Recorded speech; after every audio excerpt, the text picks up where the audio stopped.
there's an element of like there's an element of people who look at that and go, yeah, I know what that guy's talking about. And there's an element of people who just don't, because of the way they just are, the way they've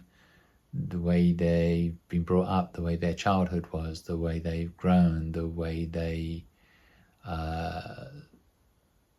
go about their lives, their ethos, there's a certain vibe with these glasses that I really like. I actually don't know if you can hear me properly. I don't really want to spend my time shouting, but I hope you're all well. I'm a little low energy because I've just woken up. It's 8:30. I woke up, I want to say 7 a.m. and my mind was quiet, and it was so nice.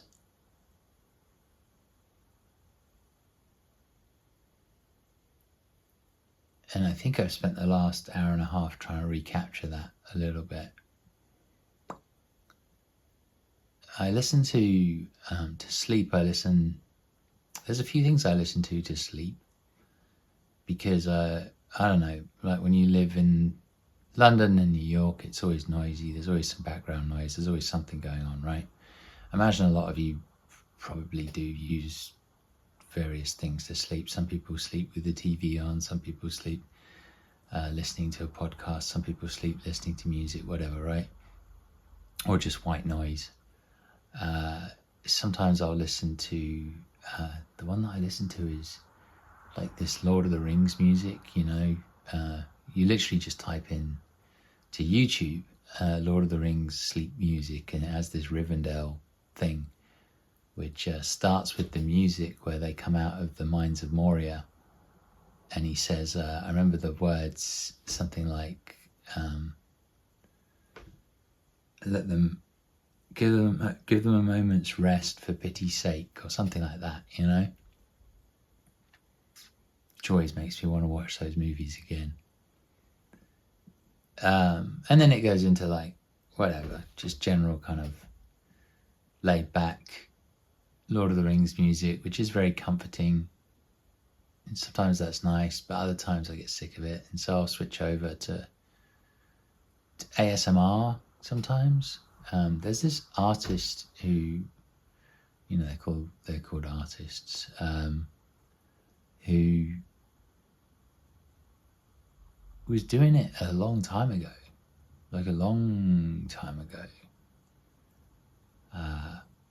I'm not exactly sure when, because the archives are already 10 years old.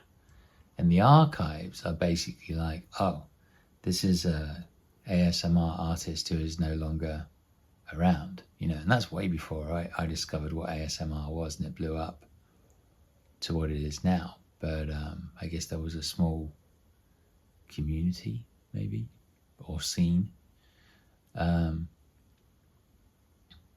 ASMR Aurette. It's just one video. It's called Book Collection. And she just talks about all these books she's got in her book collection, and it's very sort of down to earth, and it's very sort of, it has like an 80s or 90s vibe where you just pick up whatever book is around, like the most random shit you can find. Like a lot of her stuff was just, I don't know, stuff she found, secondhand stuff, and just things she read, and maybe she's a voracious reader.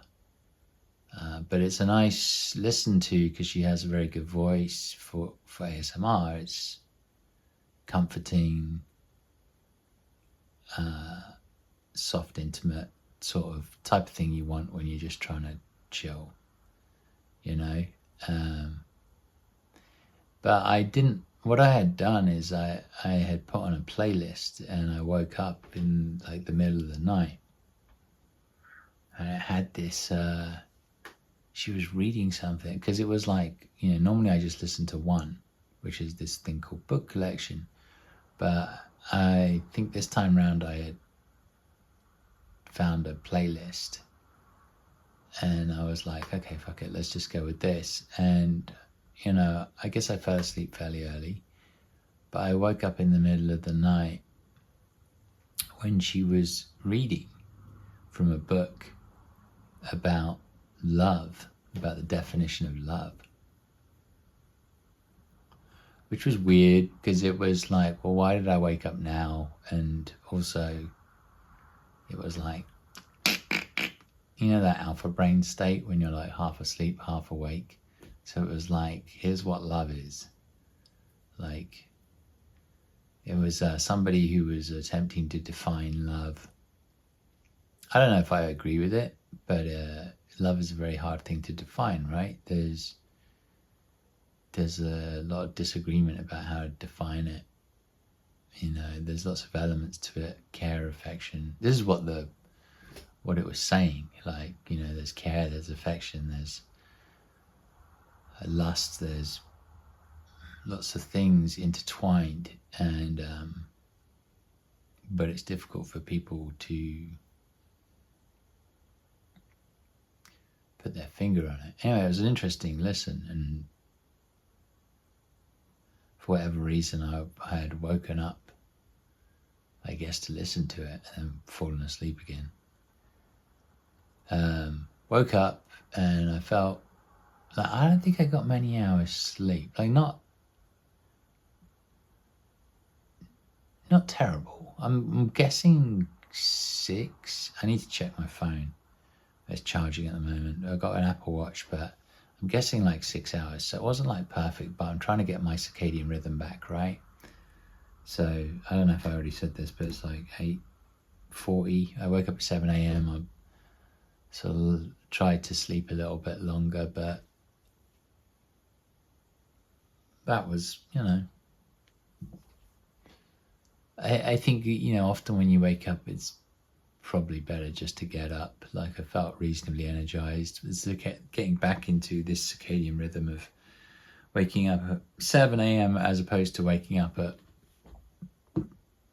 12 or 2 or 4 or whatever the hell it is a lot healthier for you. But it's been kind of tough to get back on a regular schedule. That said, you know, a lot of my efforts recently in the last few days have been to just find strength, you know. I don't think strength is actually as compelling or interesting as introspection and vulnerability, funnily enough. I think strength is easily faked, but, you know, that's fine. You know, a lot of the time that's how people deal with life, is showing up, being strong, even when they don't feel like it, you know, pushing through, sort of almost, when I say fake, I mean like acting strong, being strong, resonating a strength around you. And it's interesting, I've been thinking about that a lot the last few days because of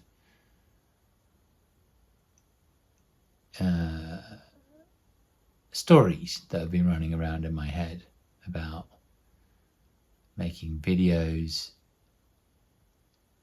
in the UK when I'm more in touch with my friends and family and all that stuff, and I'm not a million miles away in America, where it's a slightly different mindset in terms of content creation.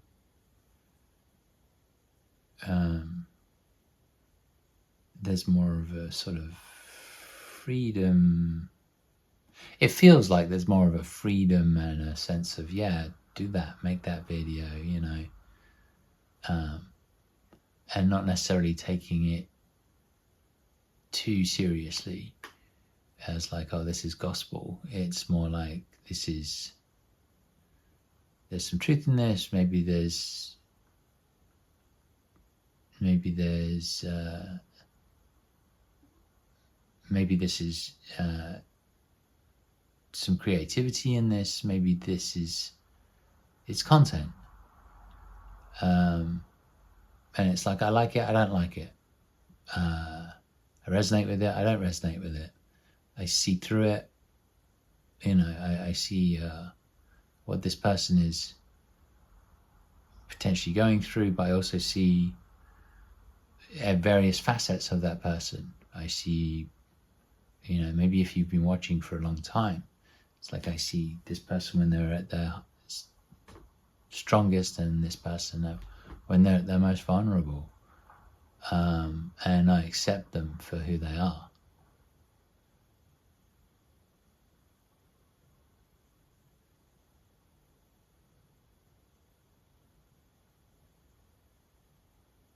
Which is, that's a good thing, I think. Anyway, I really just made this video to boast that I got up early. No, I didn't. I've been in the groove lately. So I've been in the groove for job hunting. There's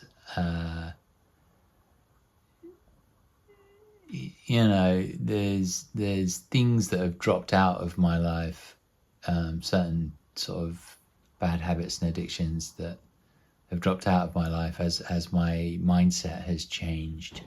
They've just sort of naturally fallen away, which is good. And then sort of filling that void with a sort of hunger to find the right job. I've shifted a little bit from let's just grab something real quick to find money, because even that seems pretty hard right now. And one of the things I've noticed when I go to interviews is the appropriateness of myself, perhaps the way I present myself, perhaps, well, age is a big deal, even though no one likes to talk about it or pretend. But the more natural fit roles for me would probably be some type of managerial role, right? And ideally one that doesn't just one that doesn't kill me spiritually. It kills my soul.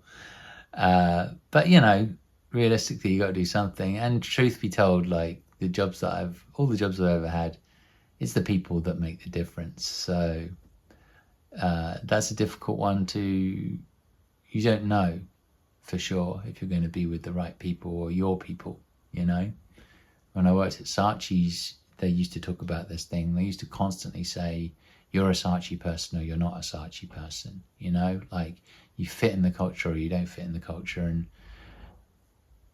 I fitted, if that's a word. I fit in the culture. I fitted in the culture. I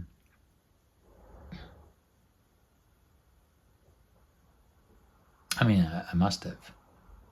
All the evidence points to that, regardless of what I think or feel. In the same way that, I don't know, the FGC was an interesting one. I always felt like a bit of a lone ranger, but at the same time, I felt I represented a bunch of people who were like me, which was a lot of people. But I don't think I ever felt like I was central to that scene in any way, because I wasn't a player. And I didn't really have the know-how in the same way. I didn't feel like I had the know-how in the same way. But anyway, these are some of the things that I've been thinking about the last few days, but trying not to overthink too much. But I do, there's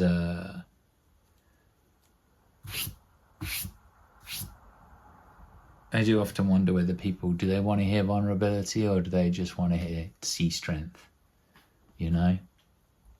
But I will say this, and there'll be like maybe one of you who's made it to the end of the video, because this is about to be the end of the video, but I will say that uploading all of those videos in a row, like 35 of them or whatever it was an exercise in consistency. And it was like I picked something which is not necessarily addictive. Like uploading videos is not addictive.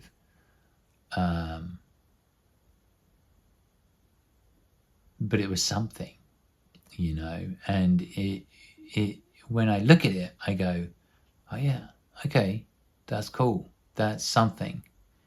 That's something. Like that consistency is something. That was some type of routine, bit messy, but that was some type of routine.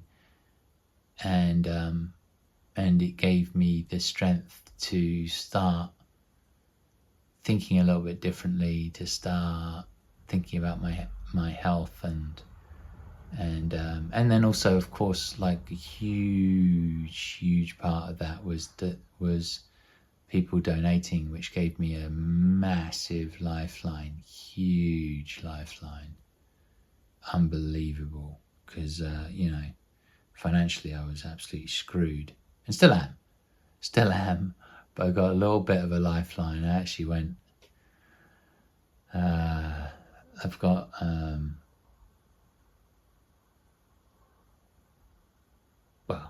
I've got a little bit of a financial aid, which is not YouTube related and is not enough at all, but it's something, and something is better than nothing.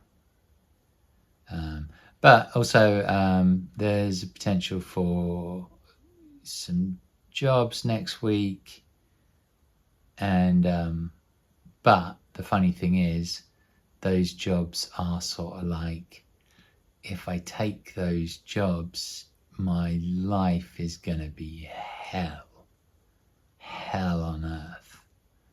But you know, beggars can't be choosers, right? So I would say there is nothing else. Not nothing else, that's the wrong way to put it.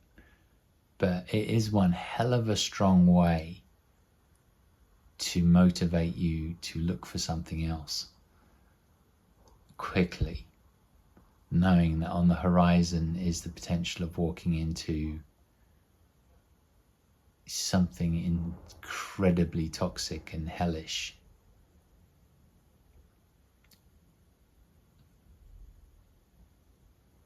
But that said, that is, you know, part of that is in my head, so I don't know if that's necessarily true. It might be that I walk in and it turns out to be the perfect fit for me. Don't know. But I'm having a lot of fun right now because, like, I've raised the bar in terms of what I'm looking for, what makes the right sense in terms of fit for me, you know, what's somewhat respectable job that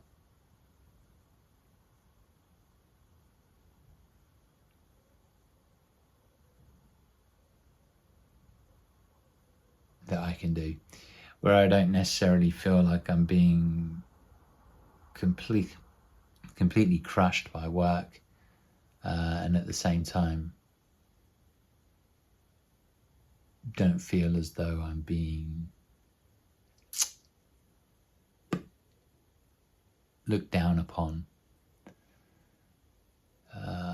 which is a me issue, probably, to be honest, rather than a issue about, you know, it's just a controlling those thoughts that go through your head,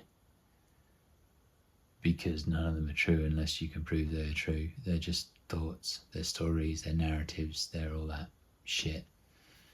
But I must say, circling back, waking up this morning with like zero thoughts in my head for a decent period of time before they gradually started to pop up, you know, problems and stress and this and that and life and reality and whatever.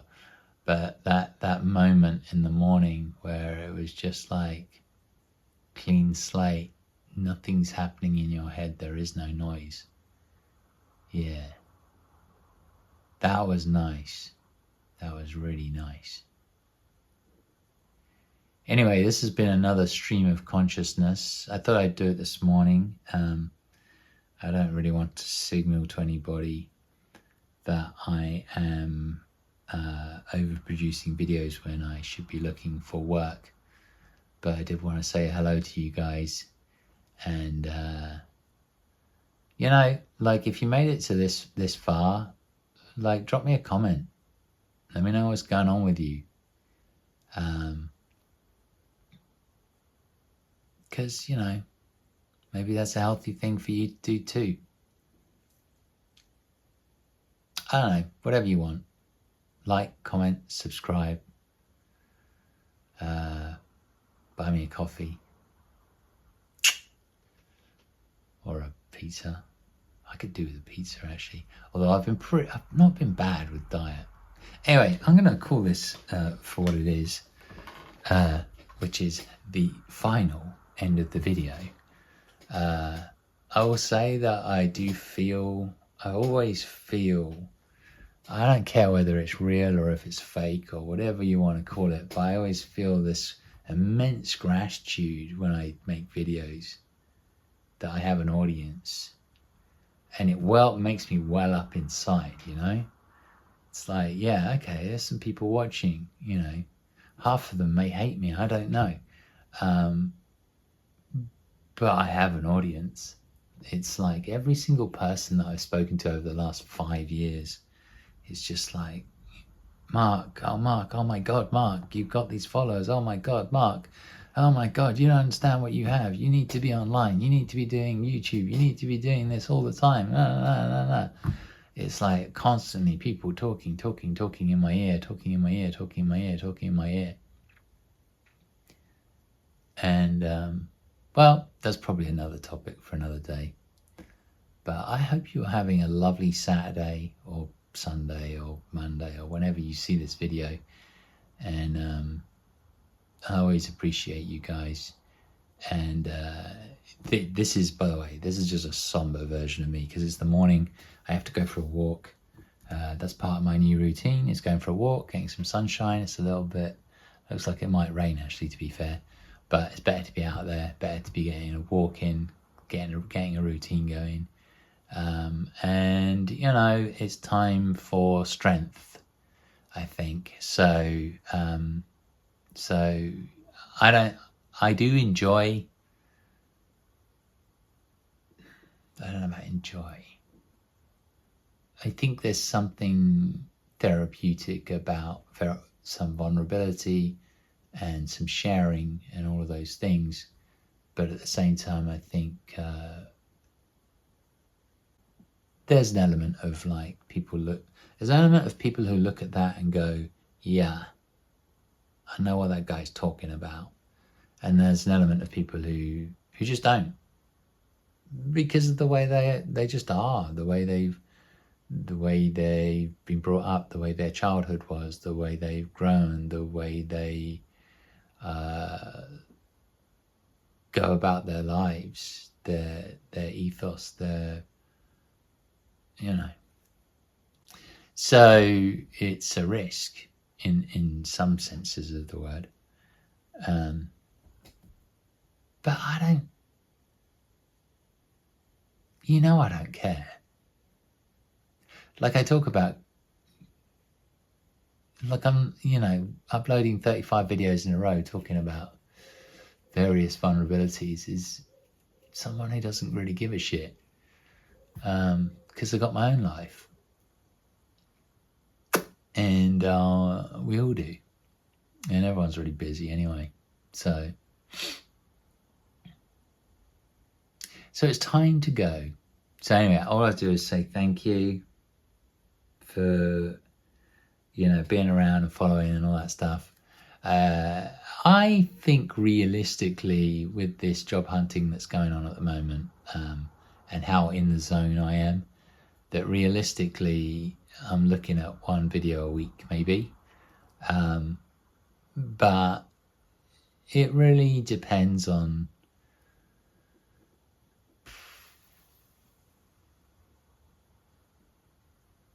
whether I want to talk about things, but also it depends on whether people want me to talk about things. You know, there's a sort of push and pull element there for sure. I'm not going to deny that. I've been thinking a lot about a midlife video, but maybe it's just a series of videos that would take the pressure off a little bit rather than like trying to get that video perfect first time. But bro, I got so much to get off my chest about midlife. Anyway, I will see you later. This is my new, I don't know what this is. Why am I using this hand movement? It's like a prayer, like a thank you, like I don't know what it is, but I will see you later, yeah? Peace out.